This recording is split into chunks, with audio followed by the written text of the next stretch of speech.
The organization's an $850 million organization, and 80% of that comes from government funding, primarily the US and UK government. And 4 years ago, we made a strategic decision to increase our private sector funding. And to do that, we needed to look at our current messaging that was very cerebral and intelligent, which is great for grant making, but doesn't really land very well with the consumer market. So we had to look at the approach of how we wanted to reach people who are most likely to support us.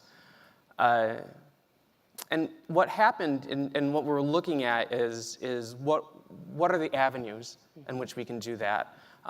It was traditionally a direct mail marketing program. And we made a big decision looking at the KPIs between direct mail and digital, and we cut our direct mail acquisition program and focused everything on digital. And then to do that, we're really heavy on advertising, and social media became incredibly important. So how do we bring our message out that grabs attention? And looking at the media landscape, media's changed. We all know media's changed in the last 10 years a lot. The newspapers, the foreign bureaus are closing. Like they don't have as many reporters out there. News magazines have lost their audiences, and television journalism has gotten really into talking heads instead of on-the-ground reporting. So what we saw was an opportunity. We have 15,000 people in 40 countries. On the front lines, seeing what is happening in the world. And we decided that we were going to change our messaging from more of a humanitarian, cerebral message to a journalistic news approach.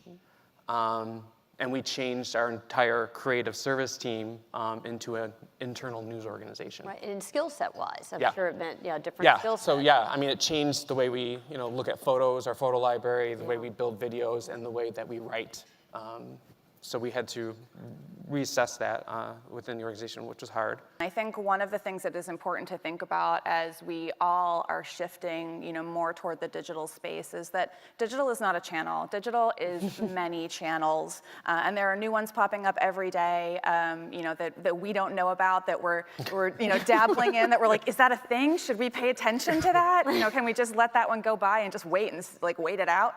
I think there's been a lot of talk in past years about we have to be multi-channel, we have to be omni-channel. What do all of these terms mean? And I think we want to make sure that yes, all of our channels are in relationship to one another, but it's not the same thing in every channel, and it's not for us anymore. So we've really been looking, especially in social, at the ways that we use those different channels, because they do tend to have different audiences. They have different strengths and weaknesses. As Holly mentioned, we've been really thinking about Twitter, for example, as a channel where we are really focused on our advocacy messaging. Instagram, where it's a sort of more irreverent, fun channel. Facebook, where we're really focused on our mission work and the bulk of our advertising, which is also constantly shifting from month to month, from year-end season to year-end season. And we are just constantly trying to stay loose about that and recognize that this is an evolving space and it's always going to be.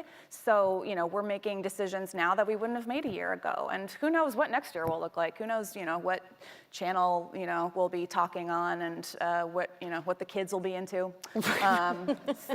We really want to just stay as nimble as we can around that and make the best decisions we can and realize that it's just going to be a constant evolution. Program is very worried about in the humanitarian industry of poverty porn.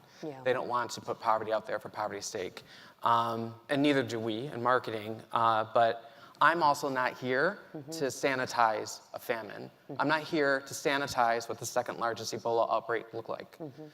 So my imagery and my messaging is going to be really strong, and it's going to represent that. And we really take the journalistic approach of what are our colleagues seeing, and we're reporting on that, of what they're seeing on the ground.